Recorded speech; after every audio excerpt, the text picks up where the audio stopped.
할렐루야. 자우리 인사할까요? 사랑하고 축복합니다.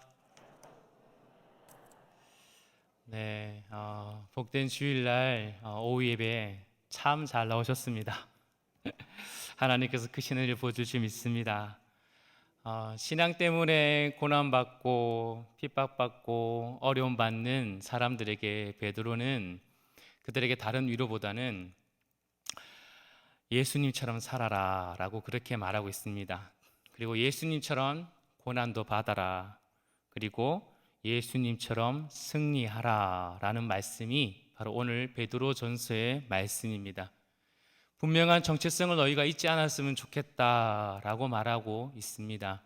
그리고 그 분명한 정체성 속에 바로 살아있고 역사하며 있는 그 산 소망이 있다라고 그렇게 위로하며 격려하고 있습니다. 사랑하는 성도 여러분, 썩지 않고 더럽지 않고 쇠하지 않는 그 유업으로 이어지는 살아있는 소망, 그 소망은 어떻게 얻어졌습니까? 그 소망은 우리가 1절에서 12절까지 앞의 내용에 본다면 2절에 그게 축약되어 있죠. 하나님께서 미리 아셨습니다. 창세전부터 한 사람 한 사람을 택했죠. 그리고 성령 하나님께서 거룩한 하나님의 택한 자들을 분류시켜서 구분시키셨습니다. 그리고 예수 그리스도의 피뿌림을 통해서 바로 하나님의 택감 받은 자에게 살아있고 분명하고 확실한 산 소망을 주셨습니다. 할렐루야. 이 산 소망을 받은 자들은 이 땅을 살아갈 때 순례의 길을 걸어간다라고 그렇게 표현하고 있습니다. 베드로에게서 1장 1절에서 흩어져 있는 나그네에게 편지한다라고 말하면서 그 나그네는 그냥 나그네가 아니라 택함 받은 자다라고 그렇게 소개하고 있습니다. 여러분, 저도 이번에 처음 알았는데 최희준 씨의 하숙생이라는 노래에 인생은 나그네길, 어디서 왔다가 어디로 가는가, 이게 제목이 하숙생인지 처음 알았습니다. 그리고 구름이 흘러가듯 떠돌다 가는 길에 정일랑 두지 말자, 이런 노래를 하더라고요. 여러분, 베드로가 말하는 나그네는 이런 나그네가 아닙니다. 어디서 왔다 어디로 가는지 구름처럼 그냥 떠돌다가 정처 없이 사는 게 나그네, 그런 나그네를 두고 하는 말이 아니고요. 우리는 순례자의 노래를 불러야 됩니다. 여러분, 순례자의 노래, 저도 어릴 적에 우리 어르신들하고 같이 불러봤던 찬양입니다. 아십니까? 저 멀리 배는 나의 지원성. 한번 불러볼까요?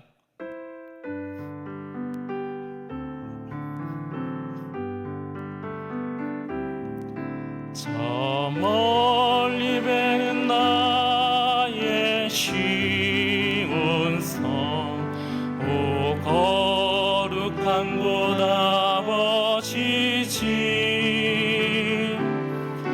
내 사모하는 길에 가고자 한밤을 세웠네. 저 망망한 바다 위에 이 몸이 상할지라도 오늘은 이곳 내일은 저곳 주 복음 전하리. 아득한 나의 길 다 가고 저 동산에서 편히 쉴 때 내 고생하는 모든 일들을 주께서 아시리. 빈들이나 사막에서 이 몸이 고날지라도 오 내 주 예수 날 사랑하사 날 지켜주시리. 아멘이십니까? 우리는 분명히 하나님께 택한 자들입니다.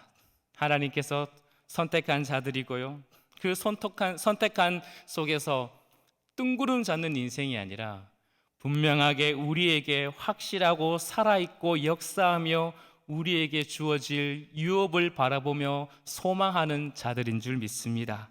우리는 분명한 목적지가 있는 자들입니다. 그런데요, 이렇게 순례의 길을 걸어간다는 게 호락호락 하지는 않지 않습니까? 우리에게 분명히 예수 그리스도를 믿고 썩지 않고 더럽지 않고 쇠하지 않는 그런 산 소망의 유업을 우리가 가졌지만 이 땅을 살아가는데 힘겹다는 것입니다. 산 소망을 살아가는 삶 속에 가장 여러분 버겁고 힘겨운 것이 뭐가 있을까요? 여러분, 건강이 안 좋고 경제적으로 어렵고 또 여러 가지 유혹의 문제가 있을 수 있지만 저는 의심이 들 때 참 힘들다라는 것을 경험하게 됩니다. 산 소망으로 유업을 받았지만 내 손에 잡히는 게 없어요. 피부로 와닿는 것도 그리 없다는 것입니다. 여러분, 에베소서 1장 3절 말씀 보면 어떤 말씀이 있죠? 함께 읽어볼까요? 시작. 찬송하리로다 하나님 곧 우리 주 예수 그리스도의 아버지께서 그리스도 안에서 하늘에 속한 모든 신령한 복을 우리에게 주시되. 저는 이 말씀을 다 깨닫지 못하고 아주 다 깨닫지 못하지만 잘 모를 때 예수 그리스도 안에서 신령한 복이 있대요. 그래서 저는 그 신령한 복을 어떤 걸까라는 기대를 했습니다. 남들보다 다른 좀 더 뭔가 신령하고 좀 뭔가 이렇게 좀 다른 특별한 것, 그런 것이 주어지지 않을까, 그런 것들을 기대했는데 여러분, 영적 파워, 뭔가 이렇게 탁월함, 은사, 그런 기대했는데 아무것도 없는 거예요. 그래서 신령한 복이 뭐지? 과연 나의 믿음이 과연 진짜 신령한 복인가? 라는 그런 의심, 이 들 때 참 힘듦을 경험했던 적이 있습니다. 사랑하는 성도 여러분, 어떠십니까? 여러분 지금 어떠하십니까? 여러분, 그런 의심이 들고 내가 이 신앙생활을 하는 게 진짜 맞나? 내가 정말 이렇게 신앙생활을 하는 통해서 정말 내 눈에, 내 피부로 와닿지 않고 손에 잡히지 않는 이 살아있던 소망이 우리에게 주어졌다라고 이미 말하고 있는데 정말 내가 어떻게 이 수많은 유혹과 의심이 들 때 나는 무엇으로 이 살아있는 소망을 꽉 붙들고 나아갈 수 있나라고 그렇게 고민해 본 적은 없습니까? 세상은 하루하루 변합니다. 아니 1분 1초마다 변합니다. 세상은 트렌드라는 이야기를 하면서 트렌드에 뒤처지면 마치 시대에 뒤처져서 낙오자가 된다고 그렇게 세상은 그렇게 빨리빨리 변하고 있습니다. 상황이 변하고요, 사람이 변하고 환경이 변합니다. 여러분, 견눈질 할 틈도 없이 금방 변합니다. 그리고 그 빠른 트렌드의 변화 속에서 또한 우리가 수없이 마음이 빼앗기기도 합니다. 그렇다면 이 변화무쌍한 세상 속에 변하지 않는 것, 정말 나에게 흔들리지 않는 것, 세월이 아무리 변해도 내가 이것을 꽉 잡으면 절대 변할 수 없는 것, 여러분 주변 사람 환경에서 정말 내가 거기에 한눈 팔지 않고 나의 영적인 시야가 분명하게 고정할 수 있는 것, 여러분 내가 세상에서부터 자유할 수 있는 것, 자유하십시오. 그런 것이 뭐가 있을까요? 여러분, 분명한 표대를 향해 내가 달려갈 수 있게 정말 변하지 않는 그 표대, 정말 내가 힘있게 나갈 수 있는 내 인생의 정확한 이정표, 여러분 그것이 무엇이 있을까요? 그렇죠, 말씀입니다. 모든 육체가 마르고 푸른 시드나 하나님의 말씀은 영원토록 세세토록 변함이 없는 줄 믿습니다. 그래서 좋아요. 2000년 전에 말했던 그 복음이, 여러분 종교개혁 다음 중 아닙니까? 루터가 말했던 그 복음이, 칼빈이 얘기했던 그 복음이, 우리 믿음의 선배들이 얘기했던 그 복음이 지금도 우리가 함께 보는 이 복음이 똑같다는 거예요. 너무 좋지 않습니까? 여러분, 저는 이 말씀이 너무너무 좋습니다. 언약의 증표죠. 구약에 있는 성경, 그 오실 예수 그리스도, 그리고 신약의 성경, 오신 예수 그리스도, 그리고 다시 오실 예수 그리스도의 이야기가 아닙니까? 그러면서 예수께서 부활하시고 40일 동안 계셨다가 하늘로 올라가시고 나서 내가 반드시 다시 올 것이다 라고 말하면서, 그리고 성령에 감동된 자 한 사람을 통해서 하나님의 말씀을 전해주지 않습니까? 여러분, 사복음서 이후에 그 많은 교회 행정과 또 많은 서신서들 그리고 예언서들, 여러분 뭘 얘기하고 있죠? 내가 반드시 다시 올 건데, 구약부터 이야기한 그 약속이 반드시 이렇게 이루어진 것처럼 나는 반드시 다시 올 건데 세상이 그렇게 녹록하지 않을 거야. 그러나 너는 이 말씀을 붙들고 정말 살아있고 역사한 산 소망의 메시지를 붙들고 너의 걸음걸음을 걸어가라 라고 말씀해 준 줄 믿습니다. 여러분, 삶의 지표, 여러분 산 소망으로 살아가는 자들의 모든 삶 속에 흔들리지 않고 변함없는 하나님의 말씀만이 여러분의 기준이 되길 주의 이름으로 축복합니다. 그 말씀이 그 삼위 하나님께서 우리를 보호하시고 동행하시고 영원한 유업으로 반드시 이끌어가 주실 것입니다. 그러면서 오늘 본문의 이야기가 등장하는 거죠. 그러므로 라고 얘기합니다. 그러므로 1절부터 12절까지의 삼위 하나님께서 우리에게 주신 놀라운 산소망, 우리의 정체성, 그러므로 너희들이 어떻게 성도로 이 땅에 산소망의 삶을 살아가야 되느냐라고 알려주고 있습니다. 13절 말씀을 한번 같이 읽어보겠습니다. 13절입니다. 시작. 그러므로 너희 마음의 허리를 동이고 근신하여 예수 그리스도께서 나타나실 때에 너희에게 가져다 줄 은혜를 온전히 바랄지어다. 여러분, 그러므로 얘기하면서 이제 산 소망의 삶을 살아가는 몇 가지의 이야기 중에 바로 첫 번째입니다. 바로 말씀으로 거룩한 삶을 살아가라 라고 말하고 있는 것입니다. 여러분, 마음의 허리를 동인다. 여러분, 어디서 많이 본 장면과 비슷하지 않습니까? 베드로는 지금 출애굽기와 연결시키고 있습니다. 이것을 장면을 연상할 수 있죠. 여러분, 출애굽할 때 여러분 장자재앙이 있기 전에 그 마지막 밤에 이스라엘 백성들은 무엇을 했죠? 양을 잡았습니다. 흠없는 어린 양을 잡아서 그것을 이제 잡고 허리에 띠를 띠고 신에 발을 신고 지팡이를 붙들고 급히 먹었습니다. 그리고 여러분, 그 어린 양은 예수 그리스도를 상징하는데 그 예수 그리스도의 그 잡을 때 흘렸던 그 피를 문설주에 바르면 어떻게 되죠?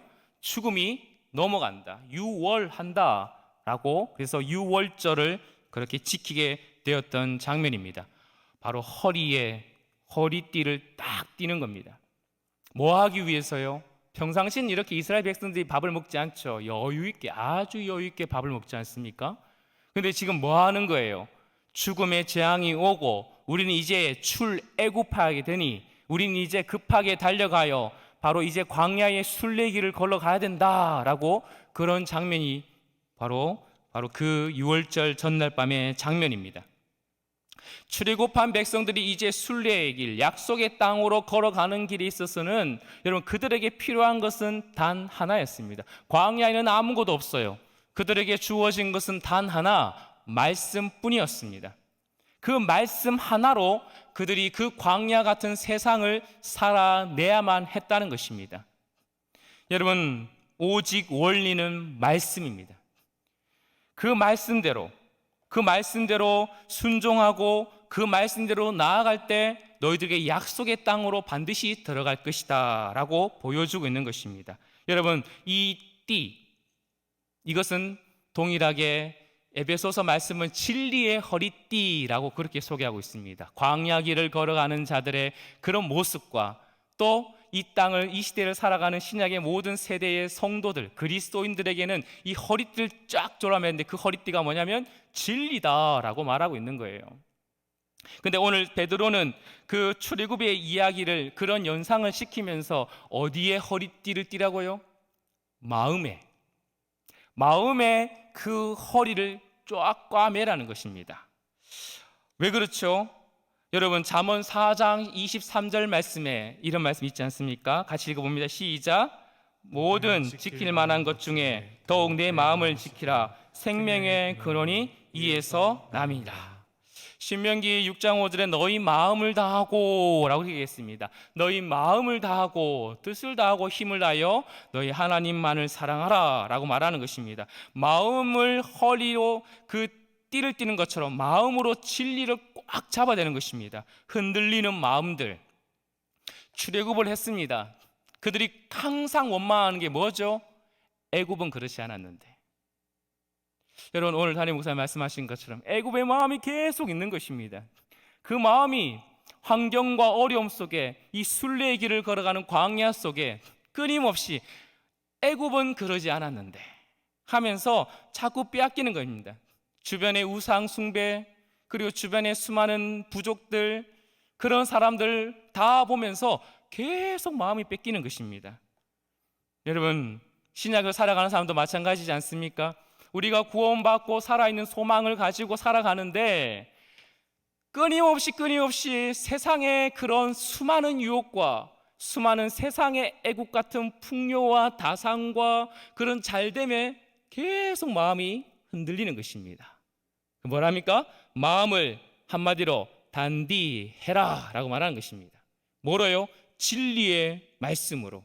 그 진리의 말씀 뭐라고 하고 있습니까? 쉐마 이스라엘아 들으라. 신명기 5장 4절 말씀에 우리 하나님 여호와는 오직 유일한 여호와니라. 하나님 한 분밖에 없다는 것입니다. 신명기 8장 3절 말씀에 잘 아는 말씀이지 않습니까? 사람이 떡으로만 살 것이 아니라 여호와의 입에서 나오는 무엇으로 살 것이다? 말씀. 그렇죠. 말씀으로만 살 것이다 라고 말하는 것입니다. 그리고 신명기 10장에 있는 10장 16절에 있는 말씀을 보면 그러므로 어디에 할례를 받아라? 마음의 할례를 받아라. 다시는 목이 꼿꼿하게, 여러분, 하나님을 향해서 꼿꼿하게 서는 것이 아니라 철저히 그 마음의 할례를 받고 겸손히 주님을 따라가라 라고 말하는 것입니다. 우리의 마음이 금방 세상의 수많은 유혹 속에 빼앗길 때마다, 흔들릴 때마다, 사시나무 뜰듯이 파르르 떨릴 때마다 우리는 오직 말씀으로 외쳐야 됩니다. 말씀으로 우리 마음을 꽉 잡아야 될 줄 믿습니다. 여러분의 마음을 믿지 마십시오. 여러분의 마음은 정말 순간순간 바뀌지 않습니까? 그 마음에다가 여러분의 진리의 말씀을 선포하셔야 됩니다. 너 하나님의 사람아, 어찌 그리 흔들리나? 어찌 그리 낙심하나? 그러면서 너의 하나님 여호와 하나님만을 바라보라 라고 당당하게 그 마음에다가도 하나님의 말씀을 선포해야 될 줄 믿습니다. 그러면서 뭐라 합니까? 근신하라예요. 근신하라. 한마디로 정신 차려라 라는 거예요. 정신 차려. 진리의 말씀을 네 마음에 새기고 그 말씀을 붙들고 살아있는 산 소망의 그 유업을 받으며 살아가는 자들아, 정신 차려라.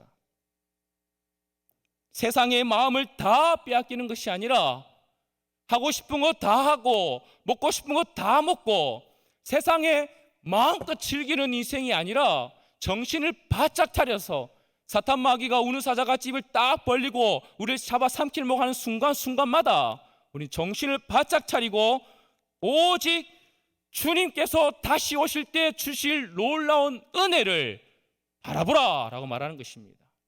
우리가 바라볼 것은 이 세상에 반짝반짝하고 이 세상에 덕질덕질 있는 그런 학력과 스펙이 아니라 바로 오직 나의 참된 은혜의 선물은 예수께서 다시 오실 때 주시는 것이니 우리의 눈이 어떡하요? 온전히 바라보라, 픽스하라, 고정하라 라고 말하고 있는 것입니다. 사랑하는 성도 여러분, 14절에 그러면서 뭐라 얘기하고 있습니까? 다 같이 해볼까요? 14절 말씀입니다. 시작. 너희가 순종하는 자식처럼 전에 알지 못할 때에 따르던 너희 사역을 본받지 말고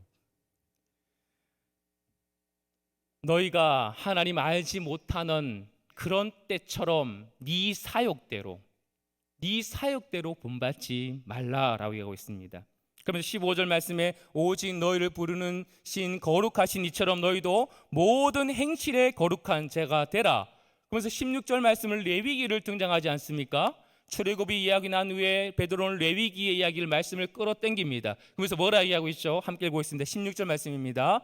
시작. 기록되었으되 내가 거룩하니 너희도 거룩할지어다.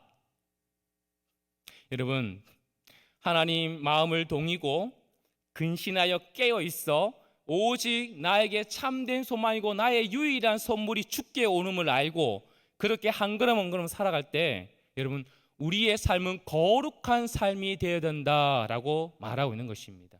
이 거룩은요, 첫째는 소극적인 거룩이 있고 두 번째는 적극적인 거룩이 있는 거예요. 소극적인 거룩은 바로 하지 않는 것입니다. 내 옛날의 과거의 습관, 그리고 믿지 않았을 때 그런 사욕들, 내 이기심과 욕심의 죄를 통해서 그렇게 짓는 모든 것들을 하지 않는 거룩이 있는 거예요. 여러분, 그런 거룩을 우리가 지켜내라라고 말하는 것이에요. 하지 않는 것, 하지 말아야 되는 것들, 세상 사람과 구별되며 살아야 된, 하지 말아야 될 그런 소극적인 거룩이 있는 겁니다. 그러나 두 번째, 우리는 더 나가야 됩니다. 그게 뭐냐면 바로 적극적 거룩입니다. 하나님이 거룩하시니 우리도 동일하게 거룩한 존재로 이제는 뭐라고요? 하나님을 더 힘있게 닮아가는 일에 애써야 된다는 것입니다. 여러분, 우리가 죄를 짓지 않은 것에 만족하면 안 됩니다.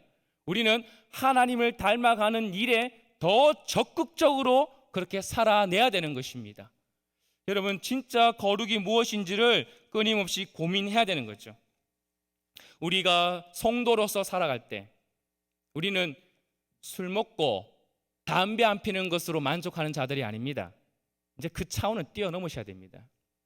우리는 이제 주님의 나라를 위해 내 삶을 드리고 내 시간을 드리고 내 안에 있는 어긋나고 왜곡되고 찌그러져 있는 내 안의 심성을 예수의 성품으로 바뀌고 내 아직도 게으름과 나태함에 길들어져 있는 내 몸을 주님의 의의 병기로 쓸 수 있도록 적극적으로 하나님께 드리며 거룩한 삶을 살아내야 될 줄 믿습니다. 사랑하는 성도 여러분, 그러면서 뭐라 합니까? 모든 언행, 행실, 모든 행실에 거룩한 자가 되어라 라고 오늘 베드로는 권면하고 있는 것이죠. 두 번째, 여러분, 산소망의 삶의 자세의 두 번째는 바로 하나님을 두려워하며 살아라 라고 말씀하고 있습니다. 우리 17절 말씀을 한번 읽어볼까요? 17절 말씀입니다. 시작. 외모로 보시지 않고 각 사람의 행위대로 심판하시는 이를 너희 아버지가 부른즉 너희가 나그네로 있을 때를 두려움으로 지내라. 여러분, 조금 더 다른 표현이긴 하지만 하나님과의 관계 속에서 이제는 지내야 되는데 어떻게 해요? 두려움으로 지내라 얘기합니다. 여러분, 오해하지 마십시오. 하나님과의 관계 속에서 우리가 잘하면 구원받고 못하면 구원이 취소되는 그런 관계의 두려움은 아니라는 것입니다. 우리 행위에 따라서 어떤 구원의 결과, 구원의 기초가 되는 그런 두려움은 아닙니다. 이 두려움은 하나님의 사랑하기 때문에 나오는 두려움입니다. 우리 안에 참된 믿음이 있는데 그 믿음대로 살지 못하는 나의 그 두려움, 하나님의 온전한 사람으로 살아내야 되는데 살아내지 못하는 그 두려움을 얘기하는 것입니다. 우리는 이 땅이 우리의 본향이 아닌데 우리 자꾸 이 땅이 본향처럼 살아내고 하늘의 참된 소망을 가지지 않는 두려움, 주님께서 다시 오실 때 주신 은혜가 선물이 최고 복인데 자꾸 이 땅에 엉뚱한 데 마음이 빼앗겨 거기에 그 선물에만 만족하는 두려움. 재물이 없는 게 두려운 게 아니라 재물이 너무 많아서 하나님을 혹여나 잃어버릴까, 내 마음에서 하나님이 조금 뒤로 처질까 하는 두려움. 여러분, 이런 두려움이 있어야 된다라는 것입니다. 사랑하는 성도 여러분, 그 두려움이 있나요? 내가 정말 하나님께 달려가는 자 바울처럼 내가 그리스도를 아는 지식이 외에 여러분 다른 모든 고상한 것들을 다 해로 여기는 그런 담대한 두려움이 저와 여러분에게 있어야 될 줄 믿습니다. 모든 행실은 하나님께서 판단하십니다. 우리 안에 참 믿음, 참 소망이 있다면 이런 두려움의 이 삶은 당연히 나오게 되어 있습니다. 왜 그렇죠? 18절부터 21절까지의 그 이유가 나오고 있습니다. 18절부터 한번 같이 읽어보겠습니다. 너희가 알거니와 너희 조상이 물려준 헛된 행실에서 대속함을 받은 것은 은이나 금같이 없어질 것으로 된 것이 아니기 때문에 그렇습니다. 여러분 누구나 알죠? 누구나 압니다. 누구나 아는 것은 바로 그거죠. 어린아이도 압니다. 돈으로도 못 가요 하나님 나라. 거듭나면 가는 나라 하나님 나라. 여러분 은이나 금이 없어지지 않지 않습니까? 그런데 혹여나 이 땅에 금이나 은이나 없어질 것 같은 그것보다도 더 귀한 바로 하나님 예수 그리스도의 대속함, 19절에 오직 흠없고 점없는 어린 양 같은 그리스도의 보배로운 피로 너희를 구원하셨기 때문에 그렇다라고 말하는 것입니다. 또한 20절부터 하는 것은 그는 창세 전부터 미리 알려진 바 되시니나 이 말세에 너희를 위하여 나타내신 바 되었으니 21절에 함께 읽습니다. 시작. 너희는 그를 죽은 자 가운데서 살리시고 영광을 주신 하나님을 그리스도로 말미암아 믿는 자니 너희 믿음과 소망이 하나님께 있게 하셨느니라. 아멘. 여러분 그러므로 뭐예요? 한마디로 너희들이 정말 하나님을 두려워하게 된 하나님을 아버지라고 부르게 된 것은 은이나 금 같은 것으로 된 것이 아니라 그 보배로운 피 예수 그리스도를 통해서 너희들이 하나님의 자녀가 되었고, 그리고 이제는 영광을 주신 그 하나님께서 이제는 너희가 믿음과 소망이 바로 참된 하나님께 있음을 알고 살아가는 자가 되었기 때문에 너희들은 진짜 두려워할 분은 하나님 한 분밖에 없다라는 것을 깨달으라는 것입니다. 이 말은 다른 말로 말하면 세상을 두려워하지 말라라고 말하는 것이에요. 예수께서 뭐라 말씀하셨습니까? 예수께서는 세상에서는 환난을 당하나 담대하라 내가 세상을 이기었노라 라고 말하고 있는 것입니다. 사랑하는 성도 여러분, 우리는 나그네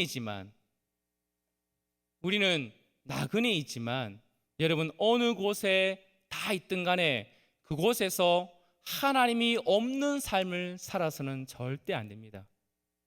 어느 곳에 있든지, 여러분이 미국에 있든지 캐나다에 있든지 전라도에 있든지 경상도에 있든지 강원도에 있든지 어느 가에 있든지 여러분은 오직 하나님만을 두려워하는 자세로 여러분 코람되어 그 하나님 앞에 서는 그 자세로 살아야 될 줄 믿습니다. 그리고 어느 곳에 있든지 하나님의 법의 통치를 받으셔야만 합니다.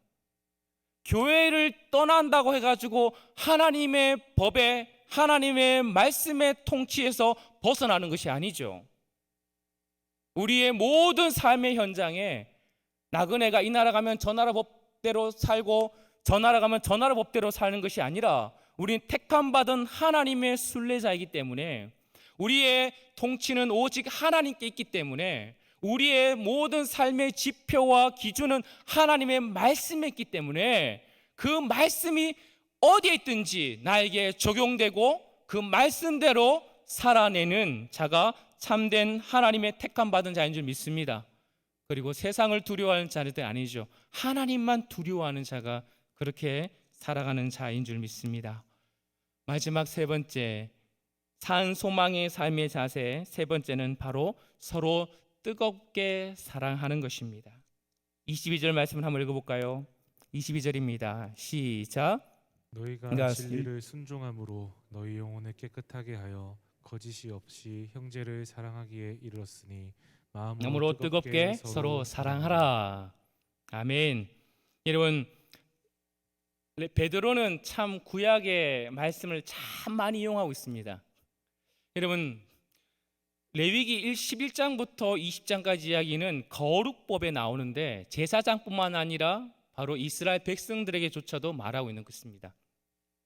출애굽기를 본다면 출애굽의 마지막은 성막을 짓지 않습니까?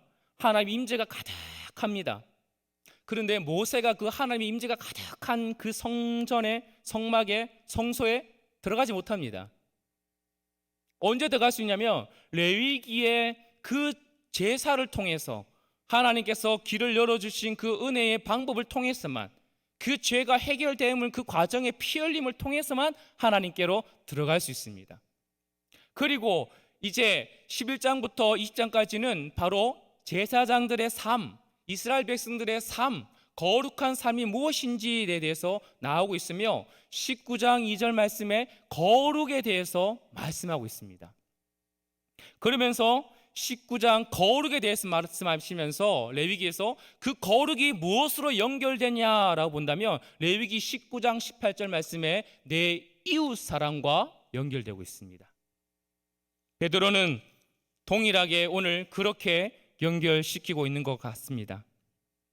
이웃 사랑, 너희들이 진짜 하나님의 참된 소망을 가진 자로서 진리의 말씀을 붙들고 오직 내 시선을 주님께만 고정시키고 하나님만을 두려워하고 살아낼 때 네 혼자 사는 인생이 아니라 네 믿음의 옆에 있는 동력자들을 마음으로 뜨겁게 사랑하며 그렇게 사는 것이 진짜 이 땅에 산소망을 삶의 자세를 살아가는 거룩한 삶이다 라고 우리에게 선포하고 있는 것입니다.